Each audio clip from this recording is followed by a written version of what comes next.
Hi, and welcome back to the Safety Pro Roundtable podcast. I'm so looking forward to talking to Randy Royall, motivational speaker that I met at a conference recently and was so impressed with you. So hi, Randy, and I'm so glad you're here. Hey, good morning. So you have a lot of titles. Would you like to share all of them? Sure. I recently retired as a safety professional for 40 years with a major chemical company. But I also do safety motivational speaking, as well as I'm a professional auctioneer, and also I do leadership workshops and that kind of stuff because I care about people. That's who I am. So you know that I'm going to ask you to do your auctioneer. So you want to hear a little auctioning? Is that what it is? I really do. Just before we get started. Okay. All right, here we go. 35 with a 40 with a 45, 45, 55. So it's just 30, 39. Yeah, get those hands up. I'll take your money. I've been on the receiving end of that many a times at different events and galas and stuff. And I'm telling you, it matters how good you are as an auctioneer. No. Because I have spent so much money because you were so good. The auctioneer was so good. Absolutely. So I've done that for 38 to 39 years. And it helped. It was a second job, but it kind of helped raise enough money to put 5 kids through college. So we did good. Yeah. So I was reading a lot in your website, and you have a really inspiring safety story, and then really how you made safety personal into your life. And really, now you're speaking and motivating and inspiring others, sharing your experience, strength, and hope. So I'd love to, I'd love for you to share your story, and we'll go from there. Well, the story that I share most is an accident that I was involved in October 7, 1989.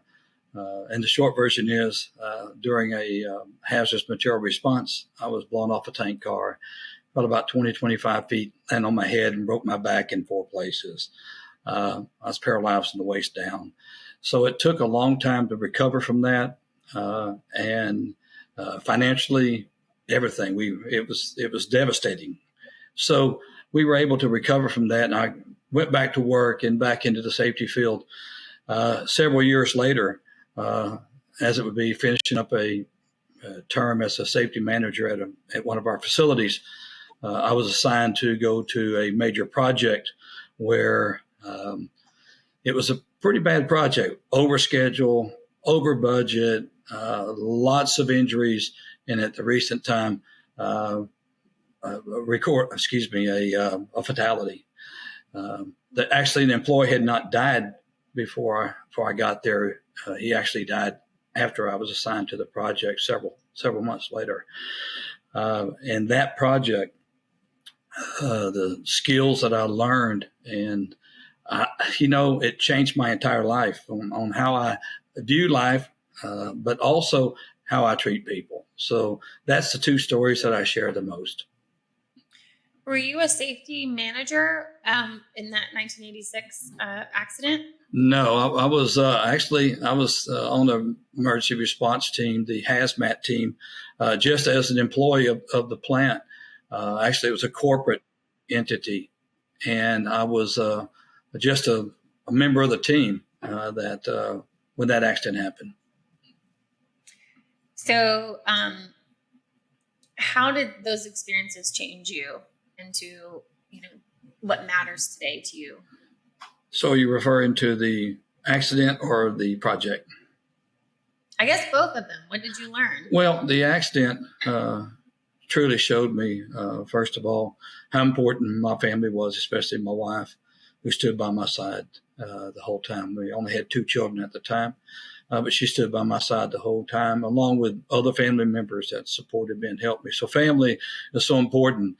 I also learned at that point, when I got back to work, is that, you make choices.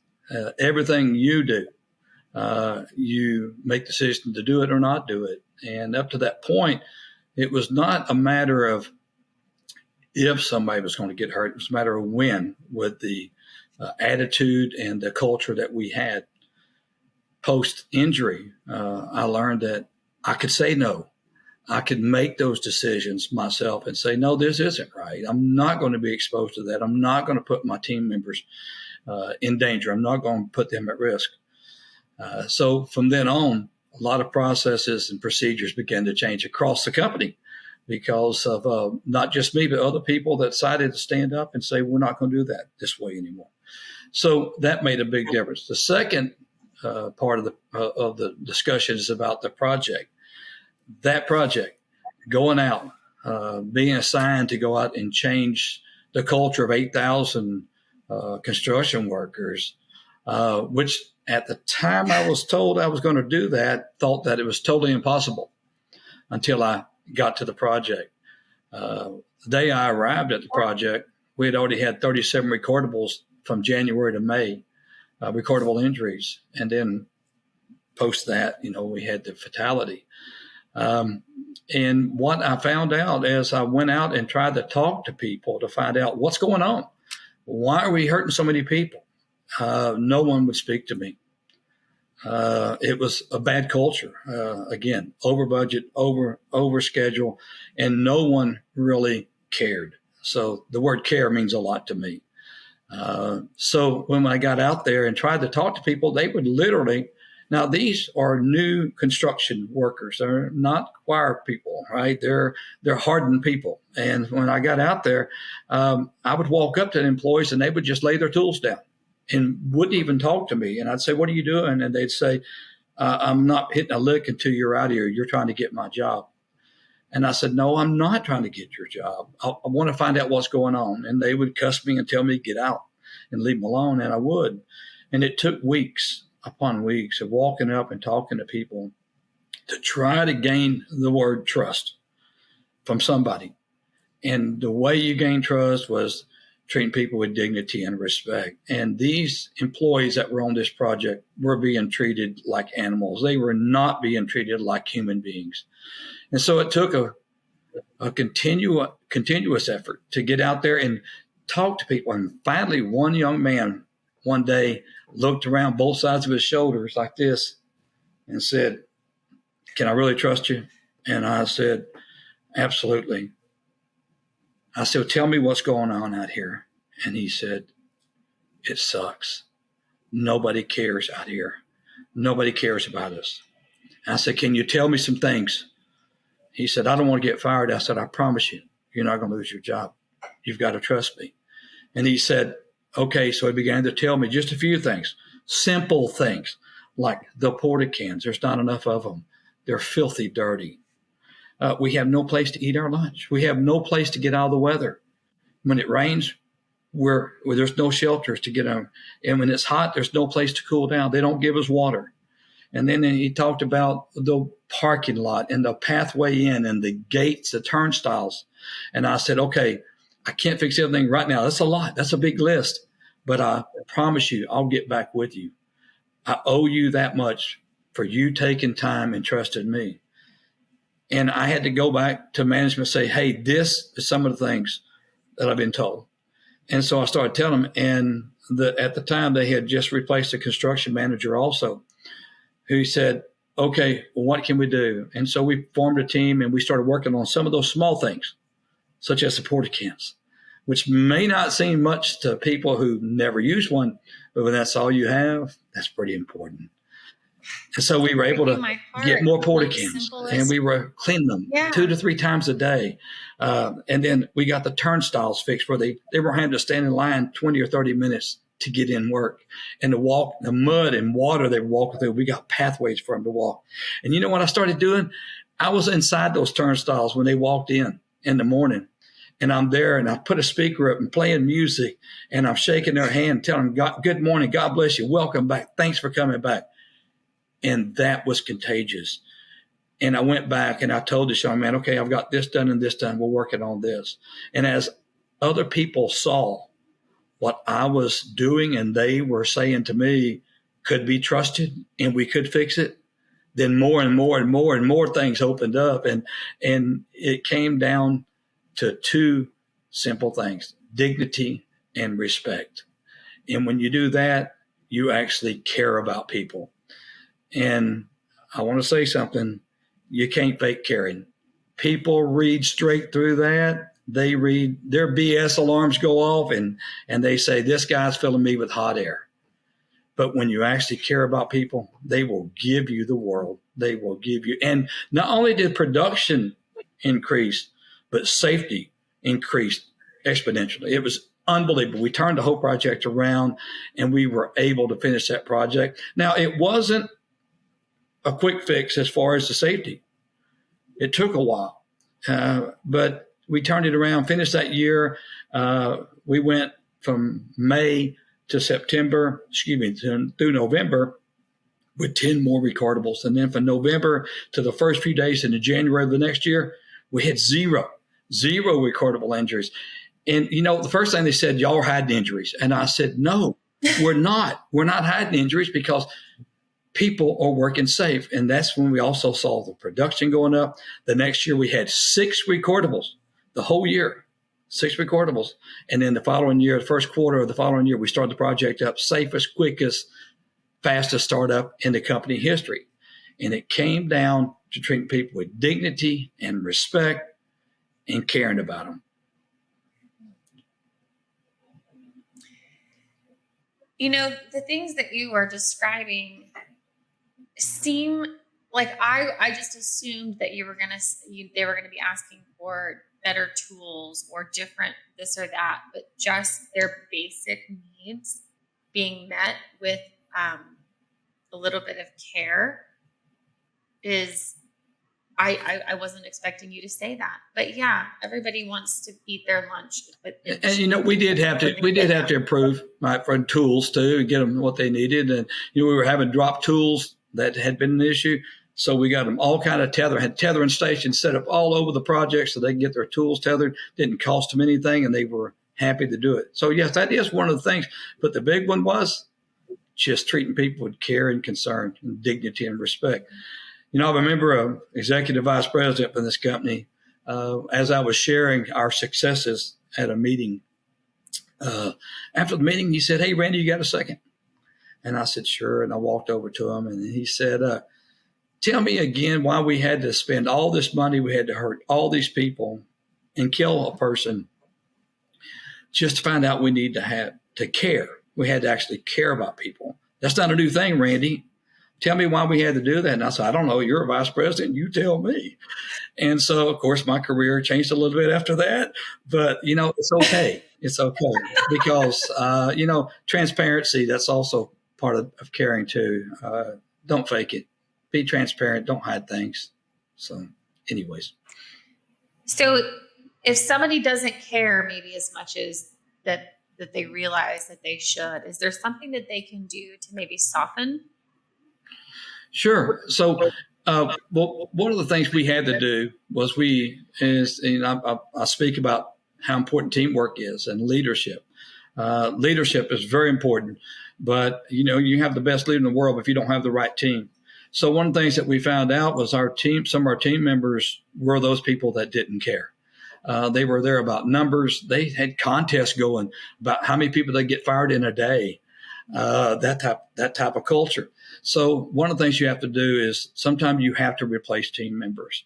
It's not fun, and it's not something that you want to do, but you have to do.